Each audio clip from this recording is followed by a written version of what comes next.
Hey there, and welcome back to the Fave Self CEO podcast. I'm your host, Kayla Evans, and today I want to get into something that is super personal to me, something that I get multiple comments and questions and thankfully compliments on each and every day, and that is my buzz cut, my shaved head, my newly shaved head. And if you don't follow me over on social media, I'm mostly on Instagram and LinkedIn. You can find me there at Fave Self CEO. You may not know this, but about a month ago, I shaved my head and I have been rocking a buzz cut ever since. And I do mean rocking. I have never felt ever more beautiful or more confident or more myself ever in my entire life. Hands down, it's the best change I've ever made. And I am a huge fan of change and switching things up. And while it's definitely the best change, it's also a very noticeable one. And that has led to a lot of people talking to me about it, which I do not mind at all. I did sort of expect it. And I was also told by a few other gals who had buzzed their heads, be prepared, people are going to have something to say about it. So today, basically, I just want to sit down this week on the podcast with my mic and record my initial buzz cut thoughts a month into this. Not because I'm trying to encourage you to go shave your head, although I will say, if you've been thinking about it, do it. And we'll get into that a little bit later. But I wanted to record this because the process of change itself is pretty universal, no matter what you are facing or what you're thinking of. So let's do this. First, I want to chat about the reactions I get because, interestingly enough, they fall into two very different, very clear categories. People are either one or they are two. There's really no middle ground. It's just one or the other. And women, by far, have been the most positive, lovely group. Every woman who has said something to me or DM'd me has been absolutely lovely. You know, they're saying things like, wow, that's amazing. You look so great. Good for you. You're so beautiful. They have been so freaking sweet. I can't even say enough good things about these gals. The girlies, incredibly supportive. And a lot of them also say something like, I've always wanted to do that, or I wish I could do that. And then they give me their reasons for not doing it, which are all totally valid. But I do have to say, if you've been thinking about it for years and years and years, maybe that's worth paying attention to. And again, we'll get more into that later on in the episode. But the other group of women that really surprised me were the ones who said, oh yeah, I did that years ago, or I had a buzz cut in college and I loved it. And honestly, I was not expecting that many women to have done it before. So that just made me feel really good. Not that you need the validation of others, right? We want the validation to come from within, not from the outside world. But it just really warms my heart how supportive the girls are of each other and how kind of, what's the word I'm looking for? How forthcoming or how generous they were with their own advice. Because even though most of them had grown their hair back or were rocking some sort of pixie version of a short haircut, it was still an experience for them that they absolutely treasured. And you could tell it meant something to them. They got something out of it and they wanted to share that with me. And they were so excited that I was doing it too. And that just made me think in my own kind of little way that maybe this podcast episode or talking to other women about it, that could be my way of giving back, my experience, being generous with my thoughts and experience. So all around, that's reaction number one, women being the absolute best. Now, reaction number two. Let me tell you, not that I want to make this super gender heavy because I'm not like that, but reaction number two all came from men. Let's be real. Now, a lot of guys were really sweet and really nice and said good things about the hair too. Most people have just been so sweet about it. However, the only reactions I got, which weren't even bad, they were just less enthusiastic, were all from men. And they were things like, wow, why would you do that? And it said that, wow, why would you do that? Or, that's a bold look. That was my dad's. That's a bold look. Or, interesting decision. And to be fair, most of these comments came from men of a certain age, right? My dad and those fellas, which is totally fine. I really don't think I'm exactly their target demographic either. And that's fine. But it was really those two distinctive camps. Like the women were pro buzz cut. They are team buzz cut. And the gents were kind of like, oh, why? I do not understand that, which is fine. But I just found it very funny how it was very split in the middle. And regardless really of who the folks are that commented or comment, I also get the same questions over and over. And I know they're not saying it with any sort of ill intent, or to be gossipy or mean, right? They're genuinely just curious. So there's two questions that I get a lot that I wanted to talk about as well. And the first question I get almost every single day is, why did you do this? Simple, right? Why? People just want to know why. I want to know why. Like when I see somebody with a distinctive or bold look, I want to know too. Like I'm a curious human being. That's my journalist background. Why? I just want to know why. And then the other question I get, which makes me feel kind of sad, like not me, like doesn't make me sad, but it makes me sad that we feel this way as women or as a society, is the question, aren't you afraid people won't find you attractive anymore? Yeah. So those are the two I want to get into today. The first question, why did you do it? And honestly, there's like no exciting, big, juicy answer to that. I just wanted to. Plain and simple. Like it wasn't some sort of big feminist fight or statement. It wasn't to support a friend going through an illness. It wasn't a charitable thing. And I do get that question a lot. Like, who did you shave your head for? For me. Kayla, for me. And maybe that sounds really selfish. You know what? It does. As I'm saying it out loud, it does sound really selfish. But I did it for me. And honestly, I think that's part of why people keep asking the question, right? Because we're used to there being a bigger reason. If I had done it for charity, people would have understood. If I had done it after a breakup, some people would have understood, right? If I had done it as some sort of symbolic fresh start, people would have understood. But sometimes the answer really is just because I wanted to. And I think that's something that a lot of us struggle with. I mean, me, especially as a woman. We feel like we need a reason that sounds productive, meaningful, selfless, or important enough for everybody else to approve of it. That's one that really stuck me. A lot of my decisions, when they're bigger or they're going to be life-changing decisions, that is in the back of my mind, like this evil little gremlin. Is this an important enough reason for everybody else to approve of it? Doesn't matter. It really doesn't matter at the end of the day. I just did it for me because I wanted to. And after thinking about this haircut, probably for the last 15 years, because I wanted to, felt like reason enough. And I have wanted to do it for like 15 years. Like I first mentioned it to one of my besties and my longtime hairstylist, Lauren Steele. She's in Regina. And she did my hair all throughout the biggest chunk of my career when I was both at CTV and Global News in Saskatchewan. And I used to have a pixie and she would shave the underside. And I had asked her one day, like, what does my head look like under all my hair? Because I really want to buzz the whole thing. But, being in TV and radio and it's, still a very traditional conservative environment. I mean, a buzzed head just wasn't going to fly, right?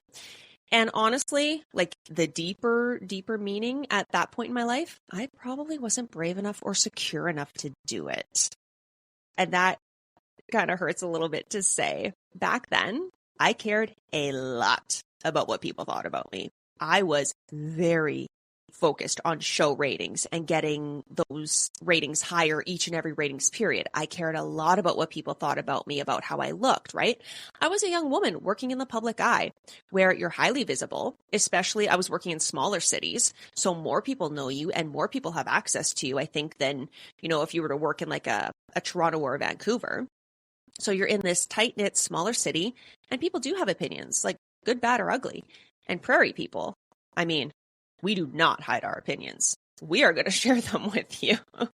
So I just wasn't confident enough in myself as a human being to have done it back then, even though it was something that I had wanted to do.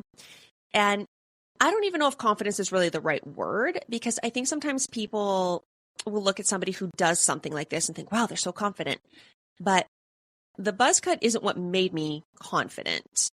So confidence is self-trust, really, at the end of the day. I jab my jaws about this all the time. And the buzz cut was because I have built up my own self-trust. Like over the last 15 years since I first started, dreaming of taking the clippers to my head, I've left a super tumultuous marriage. I left a long time career. I started businesses. I've moved A lot. I've had things work out. I've had things completely not work out, right? And somewhere in all of that, I think I just became the kind of gal who trusted herself enough to finally do the things she wanted to do all along. The haircut really wasn't the brave thing. The brave thing was trusting my own opinion more than everybody else's. Because again, when I was younger, I needed people to understand my decisions. I needed people to approve of them. I needed people to agree with them, agree with what I was doing. And now, not so much. And that is something, it is a cliche, but people, they say like, oh, it comes with age. Yeah, but it also comes with building that self-trust. And that isn't to say I don't care what people think. Of course I do. I'm human. Like biologically, yes, I care about what people think, but I care a lot less than I used to. And that's probably the biggest difference between 20-year-old Kayla in her career and Kayla in her mid-30s. Like when the thought came up again, I think I want to shave my head. I wasn't thinking, well, what is everybody else going to think? I was thinking, when's the right time to do this, right? The answer was yes. The answer's always been yes, but it was, when is the right time? And I mean, we fast forward to when I first left my traditional TV job in the fall of 2022, or the summer, I guess, of 2022. And I started my own company. At the time, my business, I called it Hey Kayla Media. Now it's Fave Self CEO. And I basically gave myself permission to experiment. Like I wanted to try every hairstyle I have never had before. Because in your TV contract, there's usually a line that says you're not going to do any major changes to your appearance, right? And that makes sense. I mean, networks spend thousands of dollars on photo shoots, billboards, bus wraps, bus benches, the little grocery store dividers. I've been on those things in Safeway. I have one of those things from Safeway. I asked, I didn't crook it. I asked and they gave it to me. It was very nice of them. But networks spend a lot of money to promote you as the brand and as the image of their station. So if you do something drastic like buzz your head, well, they just wasted all that time and money and effort advertising you, right? So it totally makes sense. But now I had all this freedom, right? I didn't belong to a TV network. I belonged to me. So I tried every hairstyle. Like I had bright copper hair. I had blonde hair. I had a really short bob. Then I grew it out really long. I had bangs. I did everything. I just wanted to play with hair while I still had it because I knew this was coming. And it was about 6 months ago when I just knew it was time. Like I felt it. It felt right. So I just waited until the hockey season with the Jets and the Moose was finished. And before the Gold Ice had started, like that was my window. And it just felt right. And yes, of course, there were still those thoughts in the back of my mind, right? Like, what if I regret this? What if I wake up the next morning and I'm crying and I made this huge, massive mistake and I have all these regrets, What if I look like a thumb? But I just reminded myself of the old saying, and I know gals, we've all heard it before. It's just hair. It'll grow back. And plus I figured like I could just buy a wig. If I really freaking hated that much, I can just go buy a wig. So that's really the reason why I did it. I did it for me because I wanted to, and that was it. And I can't even tell you. It's been one of the best decisions I've ever made. I haven't regretted it for a single second. I thought I would be emotional at the time. So my aunt helped me cut it all off and then we buzzed it. And I thought I would cry. And that's what I had seen on the internet because obviously, yes, I did some Googling about women with buzzed heads. And a lot of them said they had an emotional release to having such a drastic haircut, right? But no, I didn't shed a single tear. I was totally happy. I was grinning like an idiot. And I've been happy and smiling ever since I did it. Like I have zero regrets. Love it. Love it.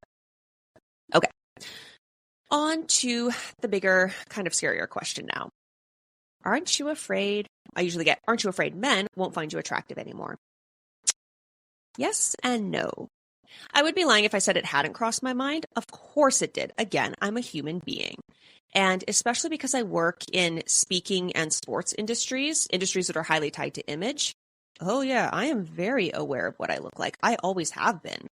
Like I got into performing when I was 16 and I have been aware of how I look, how I present myself, how other people perceive me my whole adult life. And honestly, like that hasn't always been healthy.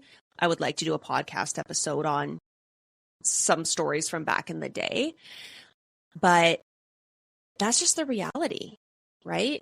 Like as a woman, anybody in society, anybody in this day and age, like you're aware of how you are perceived by others. And I'm also very aware, working in sports, I am surrounded by beautiful people.